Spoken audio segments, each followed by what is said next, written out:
நான் நன்மை செய்திருக்க எனக்கு மட்டும் ஏன் தீமை செய்கிறார்கள்? கர்த்தர் ஏன் இதை அனுமதிக்க வேண்டும்?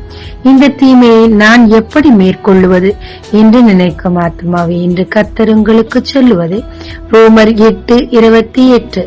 அவருடைய தீர்மானத்தின்படி அழைக்கப்பட்டவர்களாய் தேவனிடத்தில் அன்பு கூறுகிறவர்களுக்கு சகலமும் நன்மைக்கு ஏதுவாக நடக்கிறதென்று அறிந்திருக்கிறோம். நமக்கு தீமை செய்தவர்களின் தீமையை நாம் எப்படி மேற்கொண்டு அதை நன்மையாக முடியச் செய்வது?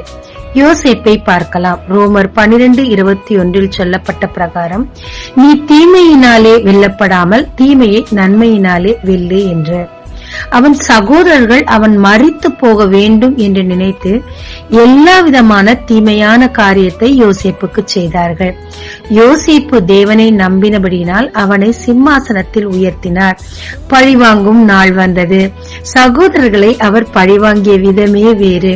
அவர்களுக்கு நன்மை செய்து தேவைகளை சந்தித்து அவர்களே தன் தீமையை நினைத்து மனம் வருந்தி அழுது மண்டியிட்டு மன்னிப்பு கேட்கும் அளவுக்கு இவர் நன்மை அது தீமையை மாற்றி அதை இவருக்கு நன்மையாக முடிய பண்ணியது. நோவாவின் காலத்தில் துன்மார்கர்களை அழிக்க வெள்ளம் வந்தது.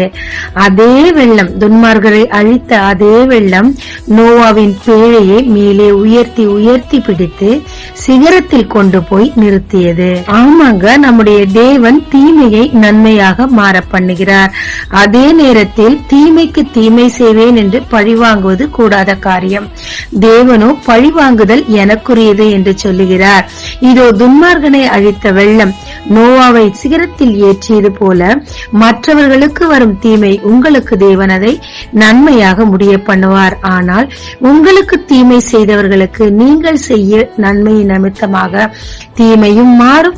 தீமையை மேற்கொண்டு அதை நன்மையாக மாற்றிக்கொள்ள அதே தீமை உங்களுக்கு ஆசீர்வாதமாக மாறவும் கர்த்தர் செய்வார். இதற்கு நம்முடைய சகிப்புத்தன்மை முக்கிய காரணமா இருக்குதுங்க. ஜெபிக்கலாமாங்க. தேவரீர், எனக்கு வரும் தீமைகளை மேற்கொள்ள போதிய அன்பும் சகிப்புத்தன்மையும் மன்னிக்கும் தன்மையும் எனக்கு தாரும். தீமை செய்கிறவர்களுக்கு நன்மை செய்ய எனக்கும் கற்றுத்தாரும்.